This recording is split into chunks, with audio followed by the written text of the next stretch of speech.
We really want to get your opinion on this before you go. As a former dual international test and one-day internationals for South Africa, what are your views on the bid by the three wealthiest nations, excluding South Africa, to effectively seize power in world cricket from the hands of the ICC? Yeah, so we're not, aren't we the wealthiest? I thought we were. I think the guys are getting paid really well. No, I think the ICC have a very difficult job. I mean, they really do.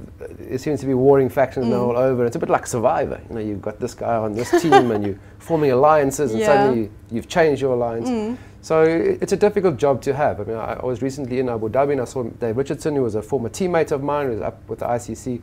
And he was just saying, you know, to keep everybody happy is very, you almost got to be a politician. Yeah. So I don't think it's going to happen. If you think England playing Australia the whole time, they've just had 10 Ashes matches in a year. And by the end of it, I think people were, although Australia, because they won it 5-0 in the end, you know, it just got too much. So I don't think that will happen. I know India certainly have requested that as they are generating 70 odd, I don't know what the percentages of the income. Well, a lot. A lot. Yeah. They're asking for a lot back. Lot. So, you know, I think that obviously they are a powerful cricket board and they've got interesting characters that run the cricket, and good luck to the ICC and everybody else. But it's cricket. You know, I think the key is what's happening on the boundary. There's a lot that goes around behind the scenes all the time. You know, from the days of 92s when South Africa got back from sporting isolation, still during the years of apartheid, before Nelson Mandela, later Nelson Mandela was elected as president.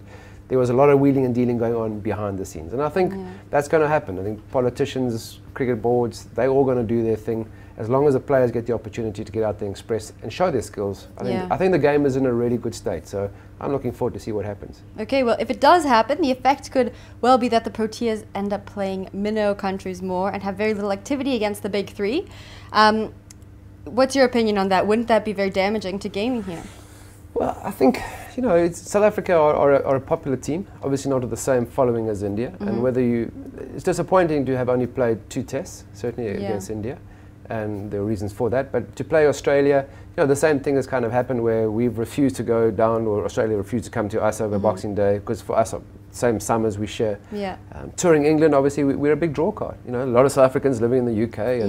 And, and good cricket is played. So I don't think we're going to be totally shoved to the side. So a lot of stuff is spoken about, but not everything comes to pass. So I think that kind of happens. That's true in life, and certainly true on a cricketing perspective. Okay, well, with South Africa under this threat and India so obsessed with the one-day format, is it possible that Test cricket will simply become a game between England and Australia, as it was back in the very beginning? And I think I know your answer from your previous answers, but why don't you put it on the record for us? Yeah, I don't think so. You know, if you ask any player, I mean, T20 certainly is a sexy format of the game. 50 overs, the guys have got great skill levels. But Test cricket is called Test cricket because it's a test of your batting skill, your mental capacity, or your mental ability, the ability to weather, you know, pressure on a continuous basis, and players want to play Test cricket. And I think there's enough buy-in between cricket boards and cricket players through the Players Associations. FICA is an internationally recognised player association, and most of the countries have their own players association. So the players have a pretty big say, not a huge say,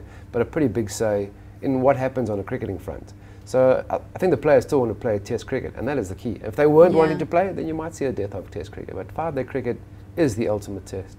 Okay, and do you think that South Africa, for the long-term good, needs to mend its frosty relationship swiftly with main commercial superpower India? I think everybody needs to. No, I think it's tough. I mean, it's difficult for one board to dictate to another board, and whether it's cricket or any sport, or you know, in any industry. So it's kind of, it was quite interesting to see how that transpired. Now, how do I sit on the fence? Difficult. You know, I really think that cricket South Africa should be able to run cricket South Africa the way they want to do it. So how do you mend that? I don't know. There's obviously people who need to be said sorry to, or we won't do this, we won't do that, or you can have it this way.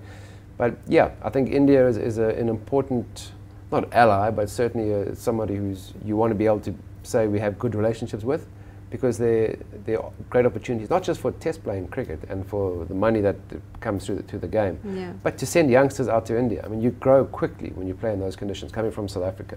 And having seen the way that the players have responded during the IPLs and the strength and the skills that's given them, I mean, you want to see as many young under 19, under 16 South African teams and boys and young girls too, from a cricketing point of view, going out there and experiencing conditions there. You know, I know Fani de Villiers sent his son to go play a few years back, just play league cricket, club cricket, because the conditions there they really are quite taxing on your cricketing skill and your mental state of mind. So if there's frosty relationships, relations a bit more difficult. So I think if South Africa and India can smooth that over, it's good for all, for the board and for the players.